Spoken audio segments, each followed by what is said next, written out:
suis Marie-Lou, la pro des petits pots. C'est l'heure de parler de cosmétiques. Bonjour tout le monde, j'espère que vous allez bien. Aujourd'hui, j'ai eu envie de faire quelque chose de spécial vu que c'est le mois de la sensibilisation à l'eczéma, le mois de novembre et le mois de sensibilisation à l'eczéma. J'avais envie de tourner une vidéo un petit peu différente de celle de l'année dernière, c'est-à-dire qui se concentrait beaucoup sur l'hygiène et le soin hydratant. Parce qu'il n'y a pas juste cette routine-là qui fait qu'on va éviter des crises d'eczéma, mais aussi certains conseils, certaines habitudes à prendre pour les prévenir. Et justement, cet automne, j'ai eu la chance d'avoir une formation, en fait une conférence lors d'une formation d'1h30 de la part d'un éminent dermatologue ici à Montréal. Et il nous a parlé de ces 4 principaux conseils, si on veut, pour espacer les crises d'eczéma. Les voici. Donc la première des choses, ça va avoir l'air absurde, mais des fois on le réalise pas, c'est-à-dire éviter tout ce qui est irritant, tout ce qui provoque une irritation sur la peau. Fait que ça peut être bien des choses, il faut s'observer, tout le monde est différent, on réagit de manière plus ou moins grande aux irritants. Fait que ça peut être juste la présence de parfums, je pense que la majorité des gens qui souffrent d'atopie, donc d'allergie cutanée, sont sensibles aux parfums, donc évitez les parfums dans tout ce qui est produits cosmétiques, mais également dans les produits comme de lessive. Un irritant, ça peut être aussi les changements de température brusques. Je comprends que c'est pas toujours évident, mais c'est quelque chose quand même à considérer. Prévoir peut-être quelque chose qui va protéger la peau du froid, par exemple, si on sort puis il fait extrêmement froid à l'extérieur. Il y a évidemment certains produits chimiques forts, des produits ménagers notamment, ou la teinture pour cheveux. Évidemment, certains tissus comme la laine, c'est pas très recommandable. Et aussi certaines allergies, notamment aux animaux. Il faut considérer parfois, malheureusement, de se séparer de nos petites bêtes si elles provoquent chez nous des réactions cutanées importantes. Pour ceux qui font des eczémas de contact, et c'est un type d'eczéma très courant, dans le fond, c'est des gens qui se lavent souvent les mains, par exemple, des coiffeurs, des infirmières ou des gens qui travaillent dans la construction, ou même monsieur, madame, tout le monde, qui vont au contact de certains produits ou métaux avoir une réaction cutanée. Vous pouvez mettre la crème Barriéderm de Uriage, qui est très particulière. C'est une crème qui est isolante, qui va prévenir l'irritation cutanée. Donc, c'est tout à fait approprié pour quelqu'un qui fait de l'eczéma de contact, mais n'importe qui aurait une certaine sensibilité. On peut s'en servir sur les mains, mais n'importe quelle partie du corps ou du visage qui est en contact. Tu sais, des fois, on n'a pas le choix d'être en contact avec un élément parce qu'à cause du travail ou quoi que ce soit. C'est un produit qui nous permet de concrètement éviter une crise d'eczéma. Le deuxième conseil, c'est bien particulier parce que il y a des dermatologues pour qui on dirait que c'est pas si important que ça, mais de plus en plus de dermatologues se rallient à ce conseil-là, c'est-à-dire éviter tout ce qui est savon. Donc, le savon en tant que tel a un pH quand même agressant pour la peau. Fait qu'une peau normale, c'est pas si mal, mais quand on sait qu'une peau qui souffre d'eczéma est déficiente, donc on manque d'huile naturelle, mais on manque aussi de protection naturelle, mais dans le fond, le savon enlève tout le peu de protection, d'hydratation naturelle qu'on a à la surface de la peau. Le choix du nettoyant est extrêmement important.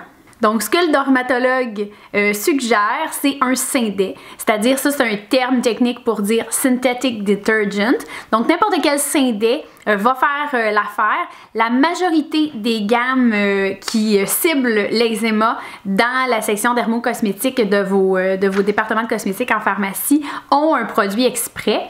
Moi, je pense que mon favori, c'est Atoderm PP de Bioderma parce qu'il est antibactérien et l'eczéma a tendance à s'aggraver et s'infecter. Elle est susceptible de le faire et à cause de la présence du cuivre et du zinc, qui est comme un dalibour naturel, c'est une protection naturelle antibactérienne, ça va prévenir ces crises aiguës-là. Donc, c'est vraiment intéressant d'avoir un produit comme celui-là pour se défendre. Le troisième conseil, je trouve ça bien intéressant, je suis pas sûre que tant de monde que ça le connaissent, c'est qu'il faut diminuer la durée des bains et de la douche à 5 minutes et il faut absolument utiliser une température tiède.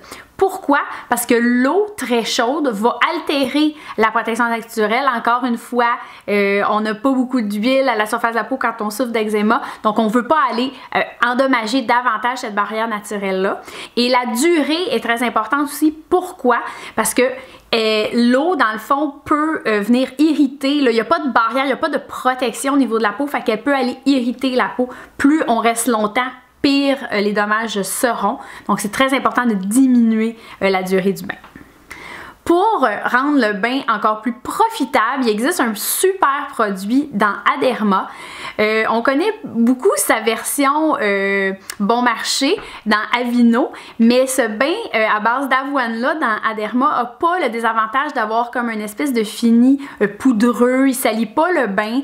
Il va adoucir l'eau, adoucir la peau, la protéger. Il va l'apaiser dès le geste de se baigner, de se nettoyer le corps. Donc c'est un produit formidable à se procurer. C'est très économique aussi, ça prend pas beaucoup de produits. Donc c'est vraiment quelque chose que je vous recommande. Et enfin, le conseil qui est sans doute le plus important, c'est hydrater. D'ailleurs, c'est ce que le dermatologue nous disait lors de sa conférence. C'est le premier conseil que je donne et celui que je répète le plus. C'est hydrater, hydrater, hydrater. La peau a besoin, est déficiente, donc elle a besoin d'une hydratation vraiment intense. Et ce qu'il faut se rappeler, c'est que même entre les crises, la peau est déficiente. C'est pas pendant la crise qu'il faut agir. Il est comme trop tard. Il faut prévenir le plus possible. Tous ceux qui ont la chance d'avoir des périodes où la peau est plus belle, elle revient plus belle, continuez d'hydrater et continuez d'éviter, dans le fond, de suivre tous ces conseils-là. Parce que dans le fond, ça va maintenir, si on veut, le statu quo de la peau. Ça va faire en sorte qu'elle va rester belle, puis on va espacer les crises d'eczéma, diminuer le risque de crise aiguë. Il y a plusieurs crèmes vraiment excellentes sur le marché. Je peux pas vous dire qu'il y en a une meilleure que les autres. Je pense qu'elles ont toutes leurs qualités et ce qui est le plus important, c'est que quand vous l'appliquez, vous vous sentiez confortable. Fait que dans le fond, en la mettant, il faut vous dire « Ah là, je suis bien, c'est pas collant, je suis confortable » ou peu importe, ça m'apaise. Il faut que le sentiment soit important parce que vu qu'il faut que vous le fassiez souvent, il faut que ce soit un geste agréable pour vous. En fait, au-delà des crèmes hydratantes de base qu'on peut trouver sur le marché, les crèmes qu'on retrouve dans le dermocosmétique, ils ont toujours un petit plus. On va aller diminuer les démangeaisons, la sensation de brûlure, l'inconfort. On va réduire les cas de récidive. On va vraiment aller agir au cœur du problème. C'est plus qu'un simple hydratant. Je vous l'ai déjà dit plus tôt dans la vidéo, c'est-à-dire qu'il y a des déficiences au niveau de la protection naturelle, mais en termes d'huile et de lipides à la surface de la peau. Mais il y a aussi une déficience carrément au niveau immunitaire. Puis la première défense au niveau de la peau, c'est des bactéries. Freakez pas, là. On a toutes des bactéries à la surface de la peau et c'est normal. Les gens qui souffrent d'eczéma ont un débalancement au niveau de ces bactéries-là parce que la plupart des bactéries sont excellentes, mais là, il y a comme un débalancement de ce qu'on appelle le microbiome, dans le fond, ce qui est vivant à la surface de la peau et qui nous défend. Et il y a des crèmes, notamment Lipicor AP, de La Roche-Posay qui est extrêmement connue, extrêmement reconnue, et Atoderm PP qui vont travailler à rebalancer cette flore bactérienne-là, à nous défendre des agresseurs auxquels on réagit si fort. Notre système immunitaire, quand on a l'eczéma, il réagit comme trop. Donc juste en s'en défendant un petit peu, ça prévient ça aussi, les crises aiguës. Pour vous encourager, vous donner des conseils, lire un petit peu sur l'eczéma, il y a un très bon site fait par le gouvernement canadien qui s'appelle eczemahelp.ca. Fait que je vous invite à visiter ça. C'est toujours intéressant de savoir qu'on n'est pas tout seul là-dedans. J'espère que cette vidéo-là vous a plu. Si vous voulez d'autres conseils sur la peau, n'hésitez pas à vous abonner. J'adore partager tous les petits trucs que j'apprends au fil de mes formations et auprès de mes clientes. On se voit dans une prochaine vidéo. Bye tout le monde!